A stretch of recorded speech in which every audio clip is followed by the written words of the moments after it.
Bendiciones, hermanos. De nuevo preparados para el estudio de la palabra del Señor. Espero que estén todos listos y con tantas ganas como yo, porque las Sagradas Escrituras siempre nos edifican. Es verdad que a veces nos pega tirones de oreja, pero cuando lo hace es porque lo necesitamos. Ahora vamos a comenzar y vamos a hacerlo como siempre, orando al Señor a fin de que por medio de su Espíritu Santo podamos ser capaces de entender lo que la palabra de Dios nos quiere decir en este pasaje de la Escritura. Oremos entonces. Padre del cielo, muchísimas gracias por habernos dejado tu palabra escrita. Gracias porque la tenemos, es sencilla, clara, es específica y contamos contigo, Señor, para que tú nos ayudes a entenderla. Gracias por esta hermosa escritura. Ayúdanos, abriendo nuestra mente y nuestro corazón para poder entenderla. Que tu Espíritu Santo nos ayude en ello. Te lo rogamos en el nombre de Jesús. Amén. Amén. Bien, hermanos, vamos a leer el texto que hoy vamos a meditar, que es Romanos capítulo 2, del 1 al 4. Pero que tengan ya sus libretas preparadas y la Biblia al lado para poder ver este texto que vamos a estudiar hoy. Romanos 2, del 1 al 4. Dice la palabra del Señor lo siguiente: por lo cual eres inexcusable, oh hombre, quien quiera que seas tú que juzgas, pues en lo que juzgas a otro, te condenas a ti mismo, porque tú que juzgas, haces lo mismo. Mas sabemos que el juicio de Dios contra los que practican tales cosas es según verdad.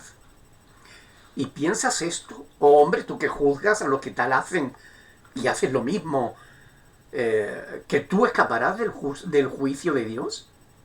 ¿O menosprecias las riquezas de su benignidad, paciencia y longanimidad, ignorando que su benignidad te guía al arrepentimiento? Bueno, antes de que empecemos a estudiar esta porción bíblica, es importante que leamos el versículo 17. Vamos a adelantarnos en el capítulo 2, verso 17, que dice lo siguiente: he aquí tú tienes el sobrenombre de judío y te apoyas en la ley y te glorías en Dios. Como podemos observar aquí, Pablo se está refiriendo a los judíos. Pero ¿cuándo comienza a hablarle directamente a los judíos? ¿Es en este versículo o es al principio del capítulo? Bueno, yo creo que realmente es desde el principio del capítulo que ya Pablo se está dirigiendo a ellos. Y a la luz de la evidencia de lo que vamos a estudiar, justamente vemos que es así, ¿verdad? Porque los judíos sentían una falsa seguridad que los llevaba a condenar los pecados de los demás sin percatarse de que al condenar a los demás se estaban condenando a sí mismos, porque ellos hacían lo mismo. ¿Ok? Entonces, en este pasaje se trata un tema sencillo y complejo a la vez. Complejo por la manera en que aquí está expresado en estos 4 versículos, pero sencillo cuando lo vemos a la luz del contexto de otros textos que nos hablan del mismo tema y que lo completan, lo complementan y lo ilustran. Es cuando tenemos el conocimiento pleno de un tema bíblico que podemos estar seguros de que estamos entendiéndolo y de que estamos comprendiendo la sana doctrina. Pues ya conocen uno de los principios de la hermenéutica, que es la ciencia de la correcta interpretación bíblica, que dice que un texto sin su contexto es un pretexto. Pero empecemos por el principio. Ahí dice Pablo, por lo cual, es decir, esto siempre está uniendo los textos anteriores a este, que va a decir a continuación. Por lo cual, de modo que en los versículos anteriores vemos que el apóstol está diciendo que como los incrédulos no glorificaban a Dios, acabaron haciendo toda clase de maldad y además sin arrepentirse de ello, ¿no? Sino incluso gloriándose en el mal que hacían. Por eso, por lo cual, si tú juzgas a quienes hacen esas cosas, no tendrás excusa si tú haces lo mismo. Esto es lo que nos está diciendo el apóstol Pablo. A partir de aquí, Pablo va a tratar este tema, el tema del juicio. Algunas personas, posiblemente con buena intención, pero con poco conocimiento de las Escrituras y mucho menos de la hermenéutica, toman pasajes como este a fin de prohibir que se realice ningún tipo de juicio. De modo que hablemos de esto. Esto es lo que vamos a tratar. No juzguéis. Esto es lo que nos dicen. No juzguéis. La Biblia lo prohíbe. Y para apoyarlo, no solamente usan este texto, sino que usan otros, como por ejemplo Mateo capítulo 7, versículo 1, ¿no? Donde dice, no juzguéis para que no seáis juzgados. Entonces ellos nos dicen, ven, está prohibido juzgar. Lo dice claramente la Biblia, no juzguéis. Y es verdad, esto está escrito en la palabra de Dios. Ahora, ellos nos dicen, ¿qué más necesitamos saber sobre este tema? Está claro, no debemos juzgar porque la Biblia lo prohíbe. ¿Es suficiente estos dos textos, el de Pablo y el de Mateo, el de Cristo en Mateo, para decir, bueno, pues no tenemos que hacer ningún tipo de juicio? ¿Es suficiente? ¿O hay más que estudiar y que investigar? La respuesta es que no es suficiente. Hay mucho más que estudiar sobre este tema. Porque estos dos pasajes, el de Pablo y el de Cristo en Mateo, no son los únicos que tratan el tema del juicio, sino que existen otros muchos pasajes que, tomados en su conjunto, nos dan un mensaje más completo. Estos textos nos dan la mitad del mensaje. El no juzguéis es la mitad del mensaje. Y ya todos saben, porque lo hemos repetido muchas veces, que cuando hablamos una media verdad estamos diciendo una completa mentira. No existe mentira que se cuele con más facilidad que la que va vestida con medias verdades. Así que tenemos que tener ojo, cuidado. No digo que sea mentira que Dios prohíba juzgar. Aquí está claro en estos dos textos que acabamos de leer. Dios prohíbe juzgar. Solo lo que estoy diciendo es que eso es solo parte del mensaje. Es una parte del mensaje, no el mensaje completo. Por esa razón debemos tener no solo cuidado de no desviarnos de la verdad completa, sino que debemos estar pendientes, no sea que el diablo se aproveche de esas medias verdades para llevarnos a lo que no es la voluntad de Dios. Medias verdades se fundamentan las divisiones de las iglesias. De medias verdades se fundaron las denominaciones. De medias verdades están hechas las falsas doctrinas. En medias verdades están fundamentadas las sectas. Las medias verdades provocan guerras. De medias verdades están llenos los corazones de la gente que acabará en el infierno. De medias verdades. Profundicemos pues en el tema para conocer la verdad completa. ¿Qué más dice la Biblia sobre esto? ¿Qué más tenemos que saber sobre juzgar o no juzgar? Porque está claro que la Biblia dice, no juzguéis. Pero, repito, eso es la mitad del mensaje. ¿Cuál es la otra mitad que debemos conocer? Bueno, pues para conocerla debemos estudiar, debemos escudriñar las Escrituras, debemos investigar. Y esto es lo que tenemos que responder. ¿Puede un cristiano juzgar? ¿Debe un cristiano juzgar? ¿O está prohibido para el cristiano todo tipo de juicio? Bueno, según estos pasajes, parece que el cristiano no puede juzgar, no debe juzgar. Pero estudiemos, como digo, el contexto de estos textos para asegurarnos de que lo estamos interpretando correctamente. Por ejemplo, el texto de Mateo. Perdón, Mateo capítulo 7, versículo del 1 al 5. Porque solo se cita el 1. Pero leamos el contexto para ver de qué estaba hablando Jesús. Recuerden que un texto sin su contexto es un pretexto. Por tanto, leamos Mateo capítulo 7, versículo del 1 al 5. Ahí dice, no juzguéis para que no seáis juzgados, porque con el juicio con que juzgáis, seréis juzgados, y con la medida con que medís, os será medido. ¿Y por qué miras la paja que está en el ojo de tu hermano y no echas de ver la viga que está en tu propio ojo? ¿O cómo dirás a tu hermano, déjame sacar la paja de tu ojo, y he aquí la viga en el ojo tuyo? Hipócrita, dice el Señor. Saca primero la viga de tu propio ojo y entonces verás bien para sacar la paja del ojo de tu hermano. Interesante, ¿no? Porque aquí podemos ver cómo las palabras del apóstol Pablo están en completa sintonía con las enseñanzas de Jesús. Es decir, si prestan atención a las palabras del Señor en este texto que acabamos de leer de Mateo, en realidad no se prohíbe juzgar. No se prohíbe sacar la paja del ojo de tu hermano. Que se trata el juzgar, ¿no? Lo que se prohíbe es hacerlo con la viga en tu propio ojo. O lo que es lo mismo. Lo que Cristo está prohibiendo es juzgar en otros los pecados propios. Lo que está diciendo es que en vez de estar pendiente de los pecados de tu hermano, pues estés pendiente primero de los tuyos, para librarte primero de tus propios pecados antes de tratar de ayudar a tu hermano, juzgando sus pecados. Y solo cuando hayas sacado la viga de tu propio ojo, podrás ayudar a los demás.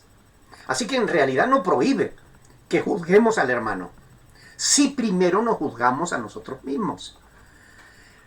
No que juzguemos al hermano hipócritamente. Esto es lo que Cristo prohíbe, la hipocresía al juzgar. Pues dice, hipócrita, saca primero la viga de tu propio ojo, y entonces verás bien para sacar la paja del ojo de tu hermano. Es decir, una vez que te has librado de tu propio pecado, podrás ayudar al otro con el pecado suyo. No dice que no puedas juzgar el pecado de tu hermano. Lo que está diciendo es que no juzgues el pecado de tu hermano sin que juzgues primero el tuyo mismo. Juzgar es justamente hacer un juicio, investigar, indagar, profundizar, poner a prueba algo para discernir si es o no como debe ser.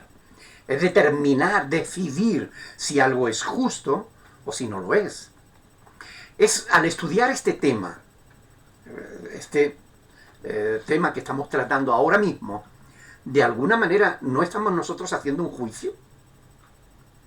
Estamos determinando o estamos profundizando a fin de concluir si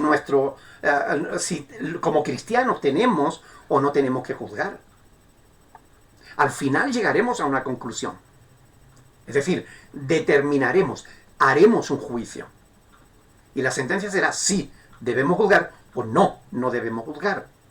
Pero para llegar a eso necesitamos investigar primero, conocer el tema en profundidad, no una parte de la versión o no una parte del tema, sino todo el tema completo.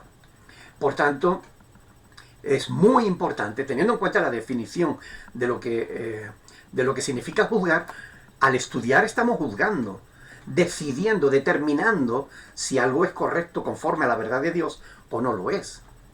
¿Cómo podríamos decidir si una doctrina es correcta o no sin estudiarla, sin investigarla? ¿Cómo podríamos determinar si algo es verdad sin ponerlo a prueba, sin filtrarlo por las Escrituras? No debemos juzgar las doctrinas para saber si son verdad o mentira. Yo creo que sí. Evidentemente, claro que sí. Justamente eso es lo que hacemos al estudiar la palabra de Dios. Investigarlas, analizarlas a la luz de las Escrituras, a la luz de la revelación que tenemos de Dios en la Escritura, para concluir si algo que se enseña es verdad o no lo es. Esto es lo que Dios quiere que hagamos. Por eso inspiró al apóstol Lucas a escribir Hechos de los Apóstoles, capítulo 17, versículos del 10 al 11, ¿no?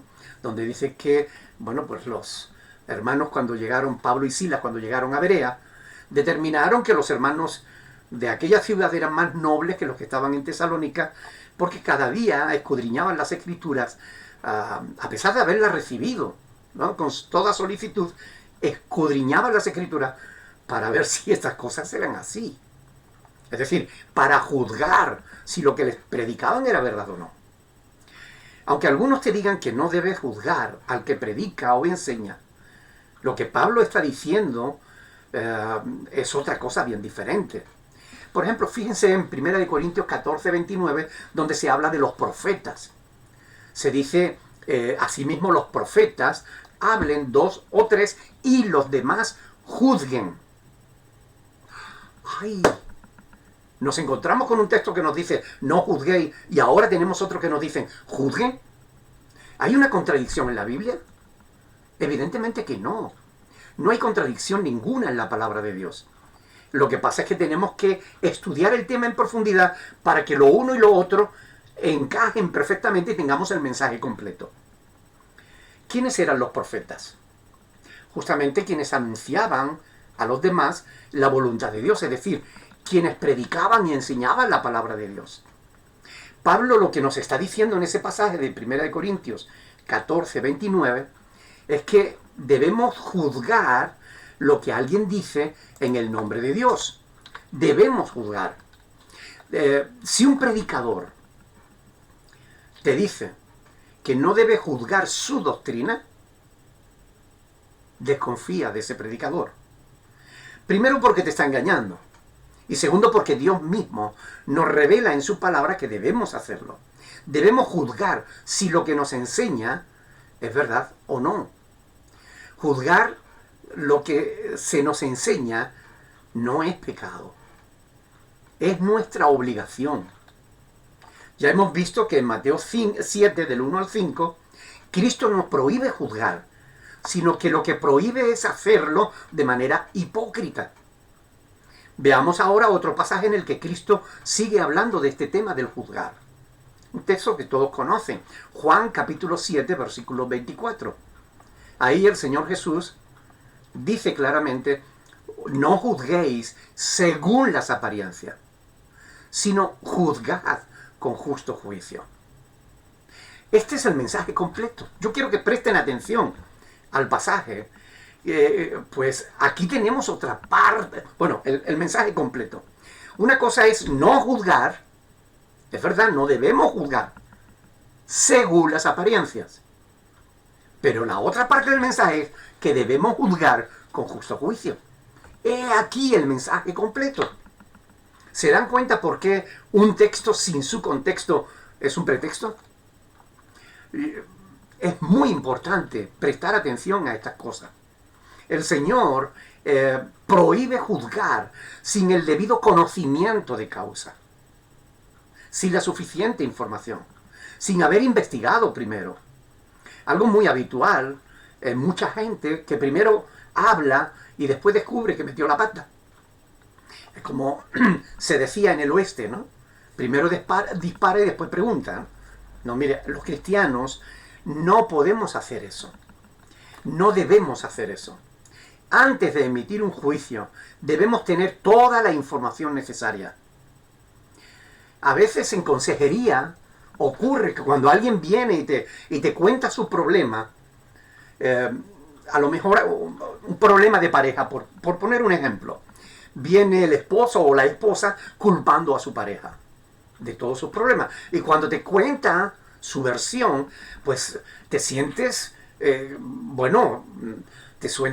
sientes inclinado a darle la razón, a decir, bueno, pues qué injusticia, ¿no? Pues eso no está bien. Pero después cuando escuchas a la otra parte y ya tienes la información completa, te das cuenta de que en la mayoría de los casos, nunca los problemas de pareja son problemas de uno. En la mayoría de los casos, los problemas de pareja siempre son cosas de dos. Y esto es muy importante tenerlo en cuenta. Hay que contar con toda la información necesaria antes de emitir un juicio, porque de lo contrario nos arriesgamos a hacer un falso juicio. Algunos juzgan según las apariencias. Esto es lo que Dios prohíbe. No juzguéis según las apariencias, pero juzgad con justo juicio. Este es el mensaje. Es muy importante. que tengamos en cuenta estas cosas. Que a veces sacamos un texto y decimos, esto es la voluntad de Dios, esto es palabra de Dios. Y es verdad, es palabra de Dios que no juzguéis. Lo dice la Biblia. Como es palabra de Dios, también está escrito en la palabra de Dios, no que sea palabra de Dios, está escrito en la palabra de Dios, porque hay que tener en cuenta que una cosa es el registro de la palabra de Dios, es decir, todo lo que está escrito en la palabra de Dios es inspirado por Dios. Pero no todo lo que está en la palabra de Dios es palabra de Dios. Por ejemplo, no hay Dios, está escrito en la palabra de Dios. No hay Dios. Salmo 14.1, Salmo 53.1. No hay Dios. Pero eso no es palabra de Dios, es palabra de necios. Porque el mensaje completo es, dice el necio en su corazón, no hay Dios. No hay Dios, está en la Biblia. Pero no nos podemos quedar solo con un mensaje, con una parte del mensaje. Debemos tener toda la información. Y ese es el peligro, el problema por el cual surgen muchísimas falsas doctrinas. Porque la gente toma un texto sin su contexto como pretexto. Esto no debería ser así. Debemos conocer, profundizar, investigar, analizar el tema en profundidad. Tener en cuenta el contexto gramatical, histórico, teológico, para que con todo el conocimiento del tema completo podamos emitir un juicio que sea realmente justo. Recuerden, no debemos juzgar según las apariencias, pero debemos juzgar con justo juicio. Y Pablo esto es precisamente lo que nos está diciendo en Romanos capítulo 2, versículos del 1 al 4. Nos dice, por lo cual eres inexcusable. Oh hombre, quien quiera que seas tú que juzgas. Pues en lo que juzgas a otro, te condenas a ti mismo, porque tú que juzgas haces lo mismo. Séneca escribió que no hay mayor pecado que juzgar en otros los pecados propios. La palabra de Dios es mucho más clara y además mucho más completa, porque aquí, en el pasaje de hoy, se habla de las consecuencias de hacer eso. Es decir, se habla de castigo, se habla de condenación a aquellos que juzguen en los demás los pecados suyos. Por eso dice, pues en lo que juzgas a otro, te condenas a ti mismo. Te condenas a ti mismo, porque tú que juzgas, haces lo mismo. Si decimos que el ladrón merece castigo y después nos pillan robando, ¿no es lógico que nos castiguen? Pues ese fue nuestro juicio. De modo que cuando condenas en los demás alguna cosa, si tú después la haces, te estás condenando a ti mismo también. Esto es lo que está diciendo el apóstol Pablo. Hay condenación para el que juzga falsamente, para el que juzga los pecados propios en la vida de los demás, para el que juzga según las apariencias, para el que juzga sin justo juicio, sin conocimiento de causa, para el que juzga según las apariencias. ¿Se dan cuenta la importancia que tiene de conseguir el mensaje completo? La cuestión es que las personas que más énfasis hacen en que no debemos juzgar son aquellas que son conscientes de que no están en la verdad de Dios. Porque si estuvieran en la verdad de Dios, no tendrían objeción a que se les pusiera a prueba a la luz de las Sagradas Escrituras. Podemos juzgar, hermano, debemos juzgar. Es necesario hacerlo a fin de asegurarnos de que lo que se dice es verdad. Pero debemos juzgar con justo juicio, no según las apariencias, no de manera hipócrita, con pecado en el alma, porque eso conlleva castigo, conlleva condenación. Así que, por lo cual, eres inexcusable, oh hombre, quien quiera que seas tú que juzgas, pues en lo que juzgas a otro, te condenas a ti mismo, porque tú que juzgas, haces lo mismo. Versículo 2. Mas sabemos que el juicio de Dios contra los que practican tales cosas es según verdad. ¿Y piensas esto? ¿Ok? que tú que juzgas a los que tal hacen y haces lo mismo vas a escapar del juicio de Dios. Sabemos, dice Pablo, que Dios todo lo juzga bien. Él no comete errores al juzgar, porque no juzga según las apariencias, sino que siempre realiza un justo juicio. Porque juzga según la verdad, lo cual quiere decir que Él conoce siempre la verdad, toda la verdad. A Dios no se le extravían los expedientes, ni las pruebas, ni Él se deja sobornar. Ante Dios no valen las pruebas falsas, ni los falsos testigos. Ante Él solo vale la verdad, toda la verdad, y nada más que la verdad.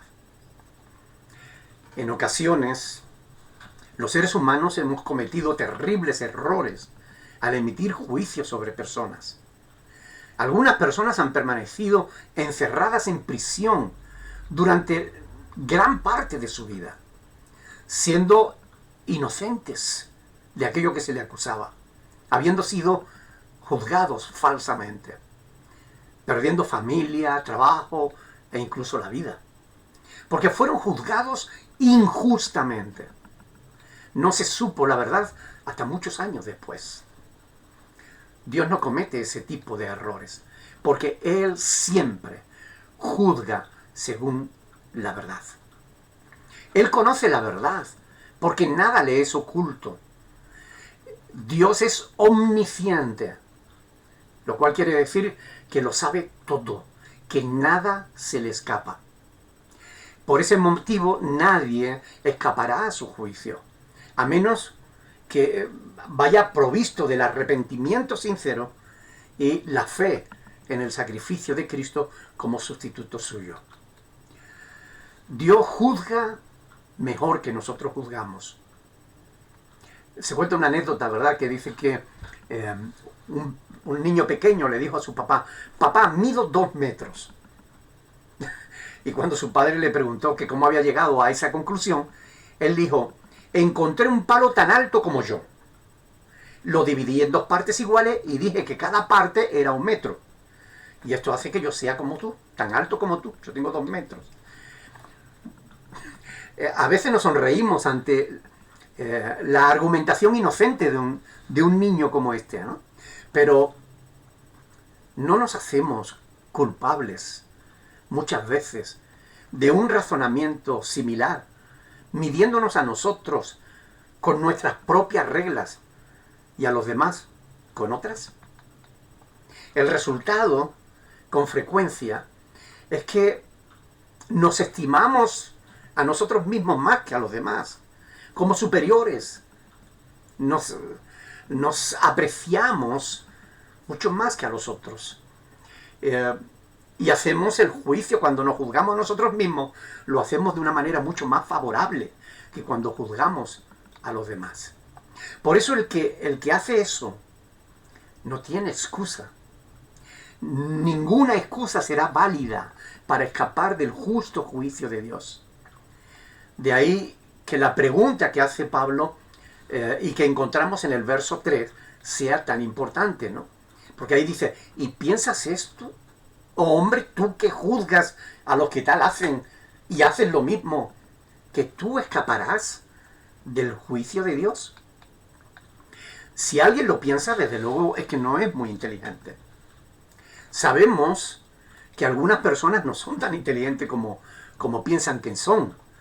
A estos que creen que pueden engañar a Dios, les recuerdo lo que Pablo dice en Galatas 6:7. Dice: no os engañéis.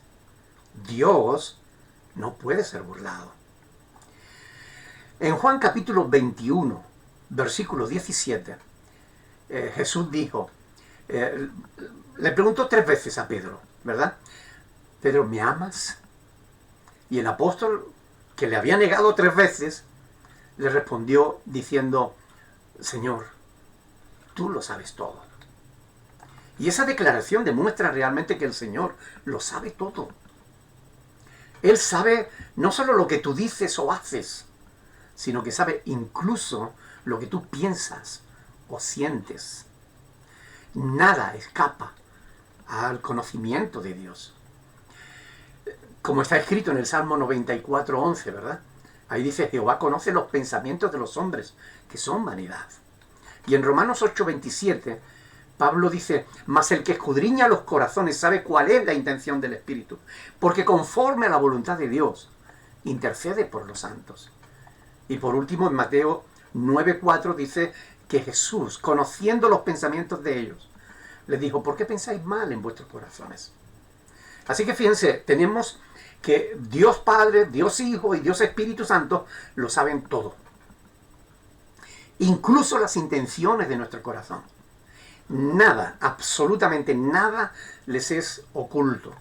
Por eso, porque su juicio es según verdad. Segunda de Corintios capítulo 5, versículo 10.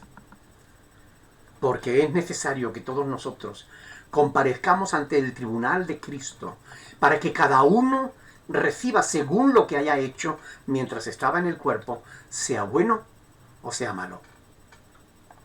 Es evidente que nadie escapará jamás al justo juicio de Dios. De ahí la última pregunta que hace Pablo en este versículo 4. ¿O menosprecias las riquezas de su benignidad, paciencia y longanimidad, ignorando que su benignidad te guía al arrepentimiento? Esta última pregunta del apóstol, en el verso 4, es un llamado al arrepentimiento del pecador. Aquí encontramos 4 palabras interesantes a tener en cuenta. Benignidad, que no es otra cosa que bondad. Paciencia, que todos sabemos lo que es, pero que no todos la tenemos. Longanimidad, que significa la capacidad de aguante que Dios tiene. Como esa paciencia inagotable de Dios. Y arrepentimiento, que se trata de cambiar de actitud, cambiar de dirección. Así que tenemos 3 palabras que definen a Dios y una que debiera definirnos a nosotros. Por tanto, una paráfrasis libre de este texto podría ser: ¿vas a menospreciar la rica bondad y paciencia de Dios al soportar tanto tu pecado sin querer reconocer que su bondad te guía al arrepentimiento? O también podríamos decir: ¿hasta cuándo vas a menospreciar las oportunidades que Dios, en su infinita bondad, paciencia y capacidad de aguante, te da de arrepentirte? Hay que explicar, para que no quede la menor duda, que la bondad de Dios, su paciencia, su longanimidad, no deben llevarnos a un falso sentimiento de tranquilidad, sino todo lo contrario, debe guiarnos al arrepentimiento, no a la autocomplacencia. Cuando un creyente reflexiona sobre los terribles pecados de los incrédulos, no debe llevarle a alardear de sí mismo, de nada, sino a la conservación de su conversión, al temor de Dios, al arrepentimiento. ¿Cuántos religiosos se autocomplacen de sí mismos, sin haber experimentado realmente el verdadero nuevo nacimiento, la conversión de Dios? En resumen, hermanos, Pablo corrige esa actitud religiosa de los judíos y no judíos que condenan los pecados de los demás creyendo que ellos no tienen nada de qué arrepentirse, por lo cual menosprecian la bondad de Dios. Aquí hemos aprendido que lo que está mal no es juzgar, sino hacerlo de manera hipócrita, guiándose solo de las apariencias. Este pasaje de Pablo no es un mal texto para terminar un estudio de la Escritura, pues nos llama justamente a la reflexión y también a dar una respuesta a lo que se nos dice. En homilética llamamos a esto la conclusión o la aplicación del mensaje que encontramos en la Escritura. Después de haber expuesto el tema, justo es que nosotros demos una respuesta. En este caso, no soy yo, sino Pablo, quien, yo diría que ni siquiera Pablo, sino Dios mismo, es el que nos llama a tomar una postura determinada. Termino con un texto de Romanos también, pero capítulo 12, versículos del 1 al 3. Escuchen bien, hermanos. Romanos 12, del 1 al 3. Dice, así que, hermanos, os ruego por las misericordias de Dios, que presentéis vuestros cuerpos en sacrificio vivo, santo, agradable a Dios, que es vuestro culto racional. No os conforméis a este siglo, sino transformaos por medio de la renovación de vuestro entendimiento, para que comprobéis cuál sea la buena voluntad de Dios, agradable y perfecta.